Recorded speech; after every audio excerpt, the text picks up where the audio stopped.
হাত ধোয়া নিয়ে সচেতন করা ও জীবাণু থেকে সুরক্ষিত রাখতে ইফতারের আগে লাইফবয় টাইম ক্যাম্পেইন শুরু করেছে লাইফবয়।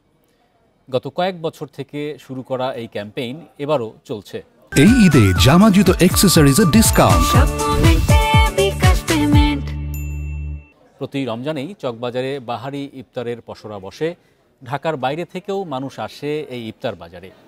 হাজারো মানুষের সমাগমে জীবাণু থেকে সুরক্ষিত থাকা বেশ চ্যালেঞ্জিং ব্যাপার। তাই এ বিষয় নিয়ে কাজ করছে লাইফবয়। চকবাজারের বিভিন্ন গলির দোকানগুলোতে সেজে উঠেছে লাইফবয় ব্র্যান্ডের ছাতা, অ্যাপ্রন, গ্লাভস, হ্যান্ড ওয়াশের মতো হাইজিন ইকুইপমেন্টে। ফলে চকবাজারের ক্রেতারা পাচ্ছেন আগের থেকে আরও স্বাস্থ্যসম্মত ইফতার।